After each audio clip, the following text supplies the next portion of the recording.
के अस्तित्व को लेकर अक्सर ही विवाद होता रहा है और पुराने वक्त से ही इसके होने और न होने पर बातें की जाती रही हैं। लेकिन आज हम आत्माओं के बारे में बात क्यों कर रहे हैं, ये जानने के लिए आपको हमारा ये वीडियो लास्ट तक देखना चाहिए। आपको इस बारे में सब कुछ हम डिटेल में बताएंगे, लेकिन उससे पहले अगर आपने हमारा चैनल अभी तक सब्सक्राइब नहीं किया तो जल्द कर लें। बेल आइकॉन दबाना बिल्कुल न भूलें। वीडियो पसंद आए तो लाइक करें, कमेंट करें और शेयर करें। अगर आप हमें फेसबुक पेज पर देख रहे हैं तो हमारा पेज सबसे पहले लाइक करें। सबसे पहले आपको ये जानना चाहिए कि एक आत्मा के 3 स्वरूप होते हैं, ऐसा माना जाता रहा है। ये स्वरूप जीवित आत्मा में और सूक्ष्म आत्मा में है। जब ये आत्मा स्थूल शरीर में रहती है तो जीवित नाम कहा जाता है इसको। जब काम और इच्छा इसके मन में घुसते हैं तो इसे प्रातत्रम कहते हैं। जब ये आत्मा सूक्ष्म रूप में किसी शरीर में घुसती है तो इसको सूक्ष्म आत्मा कहते हैं। अघोरी और साधक अपनी आत्मा को प्रकट करते हैं और शरीर में घुसने के लिए त्राटक पद्धति को इस्तेमाल में लाते हैं।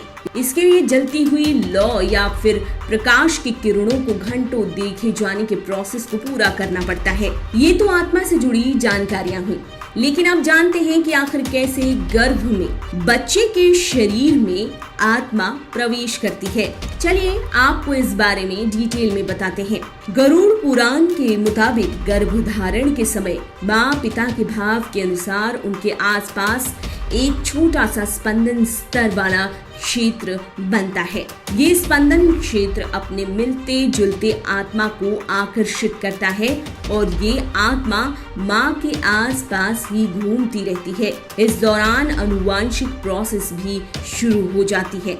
साथ ही गर्भ के आसपास घूमती आत्मा भी अपना जोर लगाती है। ये अब जीव कोशों के बांटे जाने की स्पीड तेज कर देती है और फिर सबसे अहम अंग हृदय का निर्माण होता है। फिर बाकी के अंग बनने लगते हैं। भौतिक शरीर तो बनता ही है, आध्यात्मिक शरीर भी बनने लगता है। आत्मा के बहाव के लिए एक संचार का रास्ता भी निकलता है। फिर ऊर्जा का बनना शुरू हो जाता है, जिसको चक्र और बिंदु कहते हैं। यौगिक विज्ञान पर गौर करें तो ये 7 महत्वपूर्ण चक्र होते हैं।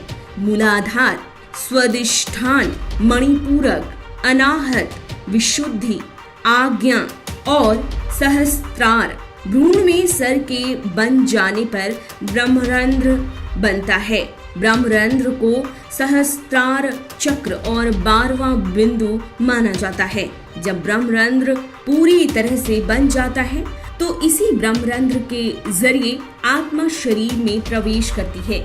ऐसा भ्रूण के तैयार होने के 3 महीने के भीतर ही होता है।